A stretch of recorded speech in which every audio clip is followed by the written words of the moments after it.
నమస్తే, welcome to our channel SR9 TV Telugu. మన channel subscribe చేయండి, లైక్ చేయండి, షేర్ చేయండి. ప్లీజ్ సపోర్ట్ మీ. ఆంధ్రప్రదేశ్ ముఖ్యమంత్రిగా జగన్మోహన్ రెడ్డి గారు 2019 నుంచి 24 వరకు పరిపాలన చూసిన తర్వాత, ఆయన చేసిన పరిపాలన విధానాన్ని, ఆయన ఇచ్చినటువంటి సంక్షేమ పథకాలను చూసిన తర్వాత, వాటిని ఇంకే ముఖ్యమంత్రి ఈ దేశంలో ఇవ్వలేదు కాబట్టి దాని మీద అసత్య ప్రచారం ఎలా చేయాలనేది గ్లోబల్ ప్రచారం చేశారు. అది చంద్రబాబు నాయుడు గారు ప్రతిపక్షాలు, ఆయన సపోర్ట్ చేసేటువంటి మీడియా కలిసి ఏం చేశారు? జగన్మోహన్ రెడ్డి గారు అప్పులు చేసేసి సంక్షేమ ఫలాలు పనిచేస్తున్నారు ప్రజలకి. రాష్ట్రం దివాలా తీసింది, ఆర్థికంగా దివాలా తీసింది, శ్రీలంక అయిపోతుంది, వెనిజులా అయిపోతుంది, ఆఫ్రికా అయిపోతుందని ప్రచారం చేశారు.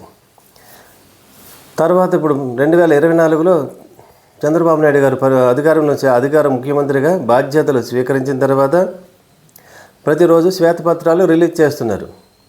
చేతగాని ముఖ్యమంత్రి, చేతగాని ముఖ్యమంత్రిగా బాధ్యతలు స్వీకరించి ఆ రాష్ట్రాన్ని పరిపాలిస్తే రాష్ట్రం ఇలా దివాలా తీస్తుందని శ్వేతపత్రాలు రిలీజ్ చేశారు అప్పుల గురించి.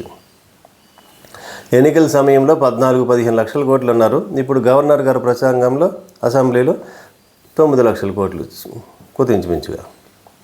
దానికి సమాధానంగా జగన్మోహన్ రెడ్డి గారు మీడియా సమావేశం పెట్టి కరెక్ట్గా ఫిగర్లతో సహా ఇచ్చేశారు.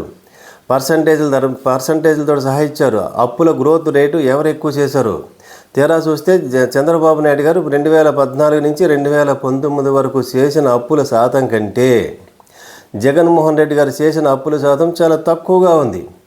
అంటే ఈ రాష్ట్రాన్ని అప్పులు చేసిన ముఖ్యమంత్రి ఎవరు అంటే కరెక్ట్గా జగన్మోహన్ రెడ్డి గారు ఇచ్చినటువంటి స్టేట్మెంటు సమాధానం ప్రకారంగా చంద్రబాబు నాయుడు గారు ఎక్కువ అప్పులు చేశారు. మరి అప్పులు చేసి చంద్రబాబు నాయుడు గారు ఇంకేమంటారు? అప్పులు చేసి ఏం చేసావో ప్రశ్నించాలి జగన్మోహన్ రెడ్డి గారిని అన్నారు. మరి ఇప్పుడు చంద్రబాబు నాయుడు గారినే ప్రశ్నించాలి. ఎందుకంటే 2014 నుంచి 2019 వరకు ఏ సమస్య లేదు ఆంధ్రప్రదేశ్లో. ఒక్క రాజధాని లేదన్న సమస్య తప్ప ఇంక వేరే ఆ సమస్యలు లేవు. ఆర్థికంగా ఏ ఇబ్బందులు లేవు. అటువంటి సమయంలో కూడా మీరు అప్పులు చేసినప్పుడు మీరు ఏం చేశారని ప్రజలు ఆలోచిస్తున్నారు. ఇప్పుడు ప్రజలు ప్రశ్నిస్తున్నారు. జగన్మోహన్ రెడ్డి గారికి మీకు చేసినటువంటి టోటల్ మొత్తంలో చూస్తే 60,000 పైగా కోట్ల వ్యత్యాసం ఎక్కువగా ఉంది జగన్మోహన్ రెడ్డి గారు చేసింది. కానీ జగన్మోహన్ రెడ్డి గారు అప్పులు చేశారంటే ఒక అర్థం ఉంది.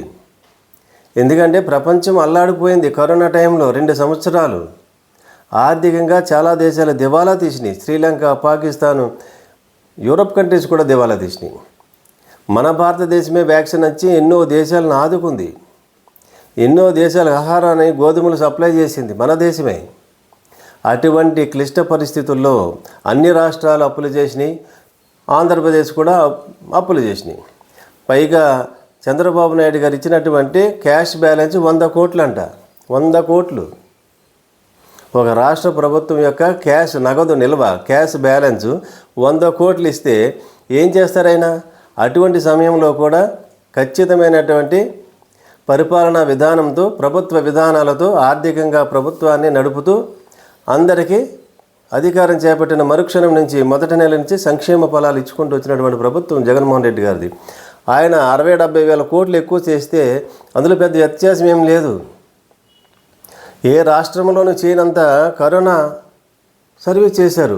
వ్యాక్సిన్లు కానీ, ట్రీట్మెంట్ కానీ అంతా చేశారు. టెస్టింగ్లు కానీ అంతా ఉచితంగా సర్వీస్ చేసినటువంటి ప్రభుత్వం, ఏకైక ప్రభుత్వం జగన్మోహన్ రెడ్డి గారిది. మరి ఆయన అప్పులు చేయకపోతే ఏం చేయాలి? అప్పుడు పోనీ తక్కువే చేశారు, పైగా తక్కువ చేశారు. మరి ఇప్పుడు ఎవరు అప్పులు ఎక్కువ చేసింది? ఆర్థికంగా రాష్ట్రాన్ని దివాలా తీయించింది ఎవరు అంటే నిజాలు ఎవరికి తెలియట్లేదు. గ్లోబల్ ప్రచారం చేస్తున్నారు, అసత్యాన్ని సత్యంగా ప్రచారం చేస్తున్నారు. పోలవరం ప్రాజెక్టే చూడండి, ఆయన 70% కంప్లీట్ చేశారంట. 70% చేసేస్తే మరి ఎట్లాగైంది పోలవరం ప్రాజెక్టు? ఎందుకు కోసేసింది? వరదలు వచ్చినప్పుడు ఎందుకు కోతకు గురైంది? అంత అగాధం ఎందుకు ఏర్పడింది? దాని కారకులు ఎవరు?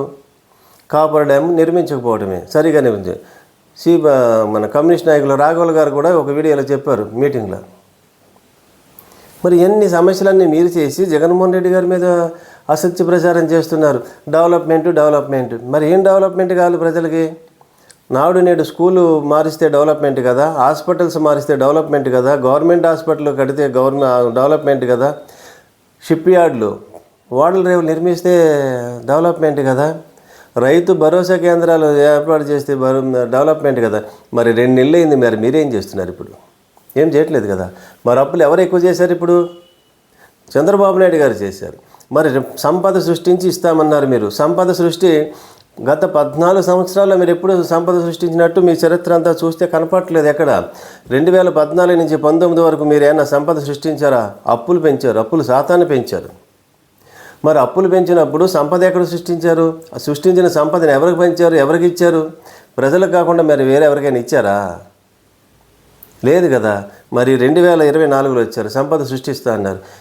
ఆల్రెడీ అప్పుల్లోకి వెళ్ళిపోతున్నారు. మీకు జగన్మోహన్ రెడ్డి గారు ఇచ్చిన బ్యాలెన్స్ ఎంత? 7,000 నుంచి 8,000 కోట్లు మీకు బ్యాలెన్స్ ఇచ్చారన్నారు. 100 కోట్లు బ్యాలెన్స్ ఇచ్చిన ముఖ్యమంత్రి సమర్థుడా? 7,000 నుంచి 8,000 కోట్లు నగదు బ్యాలెన్స్, క్యాష్ బ్యాలెన్స్తో వచ్చే ప్రభుత్వానికి అప్పచెప్పినటువంటి ముఖ్యమంత్రి సమర్థుడా? ప్రజలే ఆలోచించాలి ఇప్పుడు, ఎవరు అసత్యం చెప్తున్నారు, ఎవరు నిజం చెప్తున్నారు అనేది. ఎప్పటికైనా నిజం తప్పకుండా తెలుస్తుంది ప్రజలకి. ఈ 24 నుంచి 2029 వరకు ఖచ్చితంగా నిజాలు ప్రజలకు తెలిసిపోతాయి. డెవలప్మెంట్ అంటే అర్థం ఏంటో మీరు ప్రచారం చేశారు కదా, అర్థం ఏంటో ప్రజలు ఇప్పుడు తెలుసుకుంటారు. మీరు ఆలోచించండి. అంతేగాని శ్వేతపత్రాలతోనూ అసెంబ్లీలోనూ ఒకరినొకరు విమర్శించుకోవడానికో తిట్టడానికో అసెంబ్లీ కాదు. మీరు పరిపాలన మీద దృష్టి పెట్టండి. ఇంక వదిలిపెట్టండి. ఆర్థిక వ్యవస్థ చిన్నాభిన్నమైందా ఏమైందనేది పక్కన పెట్టండి. మంచి పరిపాలన ఇవ్వండి. ఆంధ్రప్రదేశ్ని సర్వతోముఖాభివృద్ధిలో ఎలా నడిపించాలో నడిపించండి. మీ విశేషమైన అనుభవం అంతా ఉపయోగించండి. ప్రజలను మభ్యపెట్టాలని, అసత్యాలు చెప్పాలని కాదు, ఫ్యాక్ట్ చెప్పండి, నిజం చెప్పండి. ప్రజలు నమ్ముతారు. మీరు మంచి పరిపాలన ఇస్తారని ఆశిద్దాం. మరిన్ని విశ్లేషణతో SR9 టీవీ తెలుగు మన ఛానల్ సబ్స్క్రైబ్ చేయండి, లైక్ చేయండి, షేర్ చేయండి. Please support me.